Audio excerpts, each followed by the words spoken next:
Who were you before the world told you who you should be?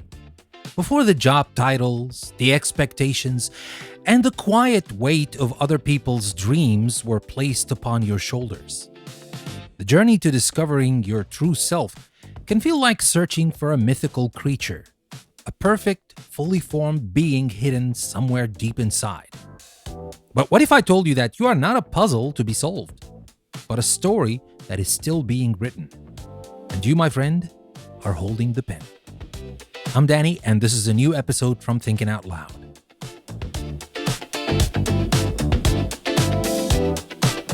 Now, we talk about finding ourselves as if we've been misplaced, like a set of car keys that, if we just retrace our steps, we'll discover under a couch cushion. We imagine our true self is a finished portrait hanging in a dusty attic of our subconscious, and our life's work is simply to find it, wipe it clean, and present it to the world. What a tremendous, paralyzing pressure that is. It implies there's a right version of you and that you could somehow get it wrong. But that's a myth. You're not a finished painting. You're the artist, the canvas, and the chaotic, beautiful mess of paint all at once. Every day, with every choice, you are adding a brush stroke. Some days, it's a bold, confident splash of color. Other days, it's a hesitant, muddy smudge you might want to paint over later. But it's all part of the masterpiece.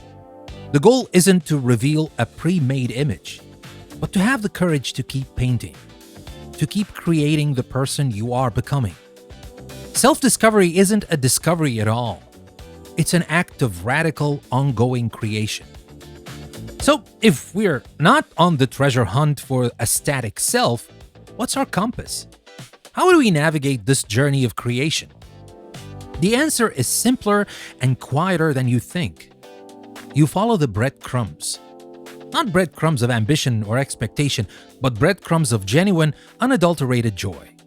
I'm talking about the small, almost imperceptible sparks. That little hum of contentment you feel when you perfectly organize a bookshelf. The thrill you get from solving a complex problem in a spreadsheet. The quiet peace that settles over you when you're digging in a garden, your hands covered in dirt. The giddiness of singing off-key in your car to a song from your teenage years. These moments are not trivial. They are clues. They are your soul whispering, "Yes, more of this, please." For so long, we're taught to follow the big, loud signpost, the prestigious career, the financial goals, the socially approved hobbies. We forget to listen for the whispers. What did you love to do as a child?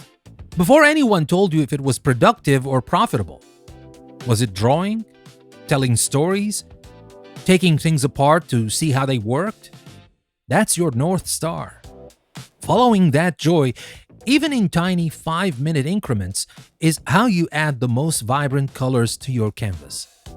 And now let's talk about the parts of our past that make us wince. You know what I mean. That questionable fashion phrase in 2008, the personality you adopted to fit in with a certain crowd, the career path you pursued for all the wrong reasons. We tend to look back at these past selves with embarrassment, as if they were failures or detours from our true path. But they weren't detours. They were chapters.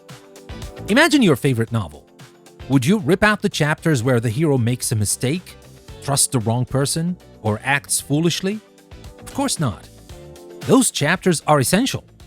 They provide the conflict, the growth, the lessons that make the hero's eventual triumph so meaningful. Your life is no different. The cringe version of you from 10 years ago wasn't a mistake. They were a necessary draft. They were doing the best they could with the information they had. They took the risks, made the messes, and learned the lessons so that you, the person you are today, could exist. True self-discovery requires a radical act of self-forgiveness. It's about looking back at every version of you with compassion and gratitude, integrating their lessons into who you are now. You are not a disjointed collection of identities.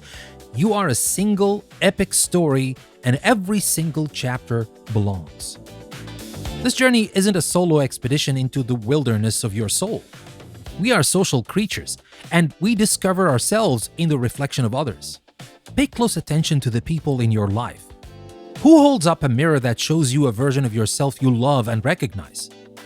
I'm talking about the friend who sees your potential before you do, who reminds you of your strength when you feel weak, the partner who loves your weird, quirky habits that you thought you had to hide, the mentor who challenges you not to be someone else, but to be a more fully realized version of you. These people are your mirrors. They don't cast a distorted, funhouse reflection of who you should be. They reflect the light that's already inside you, making it easier for you to see it yourself. Conversely, be mindful of the mirrors that show you a stranger, the relationships that require you to shrink, to perform, to wear a mask that feels heavy and ill-fitting.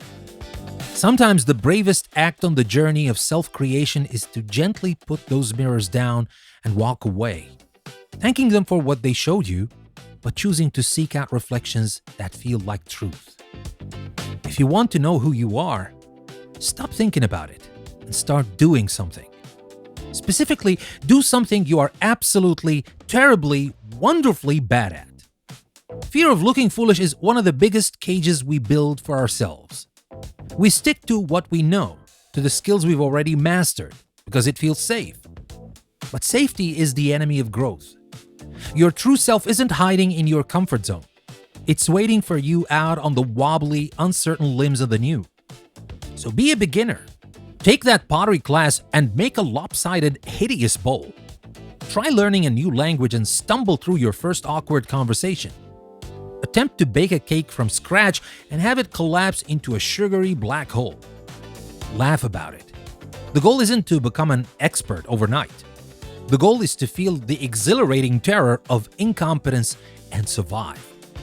In that space of not knowing, you learn what you're capable of. You discover your own resilience, your capacity for humor, and you might just stumble upon a brand new breadcrumb of joy you never knew existed. Ultimately, the journey to your true self isn't about arriving at a final destination and planting a flag. You will never be done, and thank goodness for that. How boring would that be? The whole point is the journey itself. It's the daily, conscious act of choosing what color to add to the canvas. It's the courage to paint over a section that no longer feels true. It's the joy of mixing a new color you've never seen before. Your life isn't a problem to be solved. It's an adventure to be lived. And the most authentic, true, and beautiful version of you is the one who is brave enough to fully live it. So what's your next brushstroke? This is your canvas, your story, your grand adventure. So I'll leave you with this. What's one small breadcrumb of joy you've noticed lately that you could follow this week? What's one new thing you could have the courage to be a beginner at? Now share your thoughts in the comments. I want to hear about the messy, beautiful, and courageous brushstrokes you're adding to your own masterpiece. Now let's inspire each other to keep painting. And that's the end of today's episode from Thinking Out Loud. I'm Danny. Thank you very much for listening. I'll see you again next time.